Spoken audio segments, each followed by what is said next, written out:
오늘 이 새벽 시간 마가복음 1장의 말씀 저희들이 살피고 기도로 나아갑니다. 저희가 마가복음 1장 내용을 이렇게 전체적으로 살펴보면요, 이제 짧은 절 안에 다른 복음서들에서는 좀 길게 언급하고 있는 내용들을 이제 요약해주고 있는 것을 저희가 볼 수 있습니다.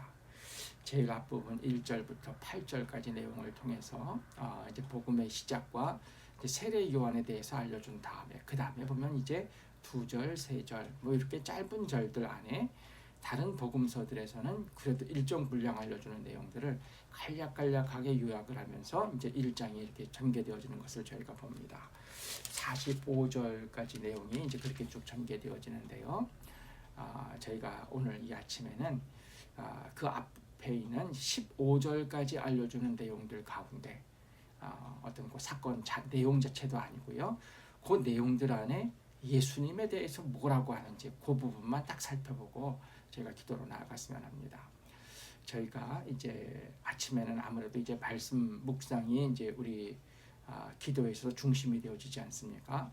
먼저 이제 저희가 본문으로 대하는 말씀들을 지금 제가 이렇게 말씀드리는 내용들을 통해서 충분히 살피고 그 다음에 이제 그 살핀 내용을 가지고 기도로 나아가는데요. 오늘은 어떤 한 부분에 있는 내용만 가지고 나가는 게 아니라 1절부터 15절까지 있는 요 내용들 가운데 예수님에 대해서 뭐라고 했는지 이제 그 내용을 살피고 그 다음에 이제 예수님 자체를 이제 묵상하면서 나아가는 그런 일들이 있었으면 합니다. 저희가 이제 기도의 여러 방법들, 묵상에 대해서도 여러 가지 이야기를 하는 가운데 저희가 예수님을 묵상하는, 예수님 자체를 그냥 묵상하는 이제 그런 어떤 기도도 이제 저희가 권하는 경우가 있는데요. 오늘 좀 이제 그런 기도로 제가 나갈 수 있었으면 합니다. 이제 1절부터 8절 저희가 살펴보면요, 이제 그 가운데 예수님에 대한 내용, 뭐 다 연결시킬 수 있지만 그래도 중심적으로 딱 드러나는 것들 저희가 먼저 살피면은요, 첫 번째로는 1절 말씀 살필 수 있겠죠. 이건 뭐 세례 요한에 대한 내용과 연결시키지 않고 그냥 마태복음 전체의 내용의 시작이라고 볼 수 있는데 다음과 같이 얘기를 합니다. 하나님의 아들 예수 그리스도의 복음의 시작이라. 이렇게 이제 예수 그리스도와 복음을 이제 의라고 하는 연결되는 접속사로 이렇게 연결을 해놨는데, 접속사가 아니라 연결어로 이렇게 쭉 연결해 놨는데, 그렇다 보니까 이제 번역본들에서 해석들이 조금씩 다릅니다. 근데 뭐 그 아무것도 중요한 것 아니고요. 그냥 이 1절 보고서는 무엇을 생각하면 되겠습니까? 하나님의 아들이신 예수님과 그 다음에 이 복음, 이게 그냥 그대로 연결이라는 것이죠. 그러니까 예수님이 전한 복된 소식 뭐 이렇게 해석해도 되고요. 그 다음에 예수님이 전한 복된 소식의 핵심에도 예수님이 계시고요. 그 다음에 예수님에 대한 복음의 시작이다. 이 복음의 내용이 예수님이다 이렇게 봐도 되는데요. 그러니까 복된 소식의 핵심에는 그냥 예수님이 계십니다. 이 복음의 개념을 가지고 저도 한때는 조금 이제 이게 좀 어려워했고 뭐 이제 등등 그랬는데, 뭐 지금은 이거 아무것도 아닙니다. 그냥 복된 소식은 그냥 예수님에 대한 소식이고 그 중심에 예수님이 있는 것, 예수님이 주신 말씀 또 예수님에 관한 그 모든 것, 그게 이제 복음입니다. 복음의 핵심에는 그냥 예수님이 딱 계시죠. 이 세상에서 가장 귀하고 가장 복되고 가장 어떤 소중하고 기쁜 이야기가 누구에 대한 얘기냐? 예수님에 대한 얘기고요. 또 예수님이 주신 얘기고요. 그 예수님과 딱 관계가 되어집니다. 그것을 이야기하는 것이 오늘 1절입니다. 그러니까 예수님이 모든 복된 그 소식의 중심이시고 그 다음에 그 소식 자체다. 이제 이 부분 처음 얘기하는 게 1절에 들어간 내용인데요. 이것을 생각하면서 저희가 이제 기도로 나아갈 수 있습니다. 두 번째로는요, 오늘 이제 8절까지 내용 중에서 7, 8절을 통해서 세례 요한이 예수님께 대해서 말씀한 것도 저희가 기도 가운데 생각하며 나갈 수 있습니다. 세례 요한이 예수님에 대해서 뭐라고 했습니까? 7절을 보시면 나보다 능력 많으십니다. 예수님 능력이 많으시죠. 왜 능력이 많으십니까? 하나님의 아들로 이 땅에 오셨죠. 하나님께서 하시는 그 일들을 다 하실 수 있는 그런 능력을 가지신 분이셨습니다. 세례 요한 자기하고 비교하면 뭐라고 합니까? 이제 7절 후반부에 보면 나는 굽혀서 그의 신발끈을 풀기도 감당하지 못하겠노라. 엄청난 이야기를 했죠. 여러분 지금 누구 이렇게 오는데 그분의 그 신발끈을 여러분이 그 풀어주는 그런 일 한 적이 있으십니까? 우리가 그런 걸 한 것도 없고 그런 것을 누군가 우리에게 하지도 않죠. 신발끈을 푼다는 것은 이게 정말 그 옛날 사회 속에서 노예들이 하는 것 아닙니까? 근데 자기가 지금 그렇게 그 신발끈을 푸는 것조차도 이것 사실 생각하면 정말 노예들이 하는 이제 그런 일인데 이것도 자기는 감당할 수 없을 정도로의 분이 예수님이시다. 뭐 사실은 우리도 그렇죠. 우리가 어떻게 하나님의 신발끈을 저희가 묶어드리고 풀고 뭐 그런 걸 할 수 있겠습니까? 세례 요한이 그렇게 얘기할 정도로 나보다 능력 많으신 분이시다. 지금 이제 어떤 어려운 문제들 부딪히시는 그런 분들이 계시면은요, 예수님 정말 능력 많으신 분이시죠. 그분 하나님의 아들이십니다. 우리가 15절까지만 오늘 내용을 살피지만 그 뒤에 내용들을 보면 어떻습니까? 그냥 많은 병자들 다 고치시고요, 귀신도 쫓아내시고요, 또 뭐 중풍병자 이런 사람들, 옛날 그 상황 속에서 감당하지 못하던 이런 사람들 다 고치시는 것이 예수님임을 이야기합니다. 심지어 죽은 사람까지도 다시 살리시는 것이 예수님께 있는 그런 능력이셨죠. 능력 많으시니 세례 요한은 신발끈을 풀기도 감당하지 못하겠는 그런 분이 예수님이시다 이야기를 합니다.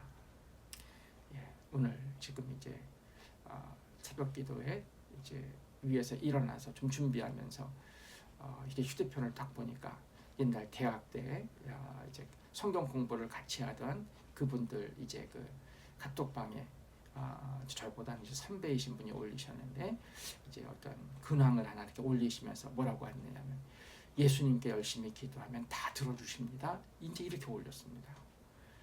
성경을 공부하던 모임이지만 그러나 이제 각각 교회는 어느 교회 다니고 이런 것까지는 저희가 그때 모르는 상황이었는데요. 중심 되셨던 선배님이 그런 얘기를 올리셨습니다. 그 안에 어떤 여러 가지 소식과 모임과 이런 것들은 있지만 근데 이제 직접적으로 예수님께 기도드리면 다 들어주십니다. 이 얘기가 들어가는 것이 제가 보고서 이제 좋았고요. 정말 능력 많으신 주님이십니다. 제가 이제 기도드리며 나갈 수 있겠죠. 또 세례 요한이 하나 또 무슨 얘기를 했습니까? 이어지는 8절을 보면요, 너희에게 성령으로 세례를 베푸시리라. 성령으로 세례를 베푸시는 분. 자기는 물로 세례를 베풀지만 성령으로 세례를 베푸시는 분. 그러니까 지금 이제 성령님께서 우리와 함께 하시는 그 모든 일들 누가 주관하십니까? 예수님이 주관하시죠. 성령님으로 세례를 베풀고 성령님이 우리에게 있게 하시고 우리의 어떤 신앙의 이 모든 것을 이끌게 하시는 그것도 예수님이 하시는 일이다. 이제 오늘 본문이 얘기하는 것입니다. 다음에 세 번째로 보시면 그 다음에 9절부터 11절 세례받는 그 광경을 통해서 예수님에 대해서 또 어떤 말씀이 들어가 있습니까? 앞에서도 볼 수 있지만 그냥 11절 말씀만 딱 보면은요, 하늘로부터 소리가 나기를 예수님에 대해서 뭐라고 하셨습니까?